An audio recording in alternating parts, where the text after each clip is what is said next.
emptiness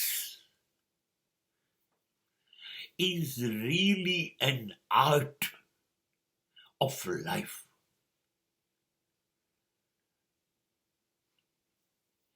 It is an artistic corner of your life. Don't fulfill the life with the things or the memories.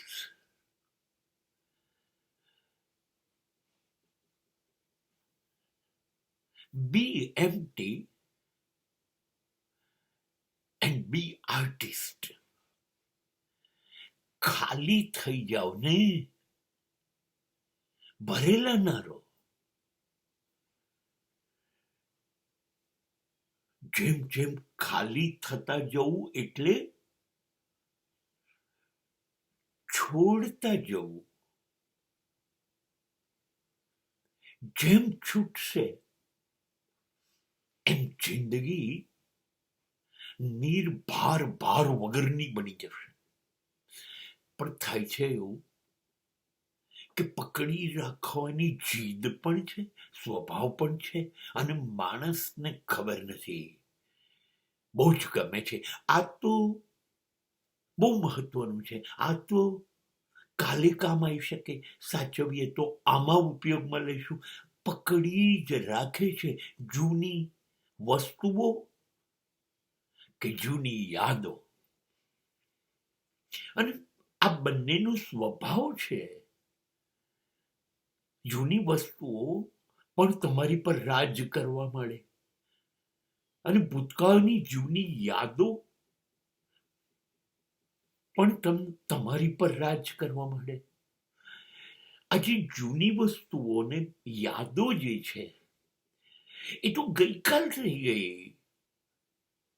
એનો તો તમે શ્રેષ્ઠ ઉપયોગ કરી લીધો. હવે જવા દો. નવું એ જૂનું જશે તો આવશે ને. તમે જૂનું જ પકડીને બેસી રહેશો તો નવું જીવનમાં શું છે, દુનિયા ક્યાં પરિવર્તન લઈ રહી છે એ ખબર જ નહીં પડે.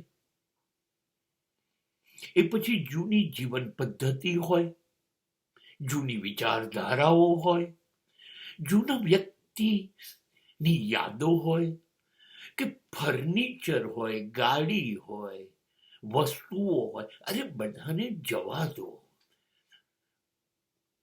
જે માણસ પકડી રાખે છે ને એ પકડાઈ જાય છે, પછી એનાથી છૂટતો નથી. નહીં છૂટી જાઓ. ધર્મની વાત કરું, અધ્યાત્મની, તો તમે જેટલા અંદરથી ખાલી થશો એટલી તમારી અંદર જગ્યા થશે. તમારી અંદર તમે જગ્યા કરો તો તમે પરમાત્માને આમંત્રણ આપી શકો ને કે રહેવા આય મારી અંદર, હું તારી રાહ જોઉં છું. છે બહુ જ સરસ, રહેવા લાયક ઘર મેં બનાવ્યું છે મારી અંદર. તારી પૂરતી કાળજી લઈશ, તને પૂરતી લાગણી મળશે, તને પૂરતો પ્રેમ મળશે. પણ તમે ખાલી કરો, તમે ખાલી જ નથી કરતા. ભરેલું ને ભરેલું ઘર પણ અને તમે પણ જૂની ઘટનાઓ, જૂની યાદો થી ભરાયેલા ને ભરાયેલા છે. બદલાવું જ નથી. કશું નવીન કરવું પડ્યું તો કરવું જ નથી. અને પરમાત્મા તો તાજો બિલકુલ નવો નક્કોર છે, એ વાસી નથી. એટલે એને આવવા માટે તો ખાલી કરો. જૂનું જૂનું, હા હા હા હા, એને આપણને જીવવામાં મદદ કરી છે. બરાબર છે, બરાબર છે.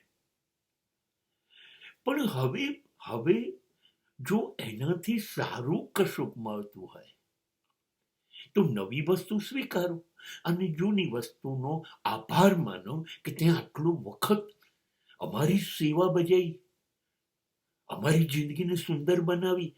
જય હો.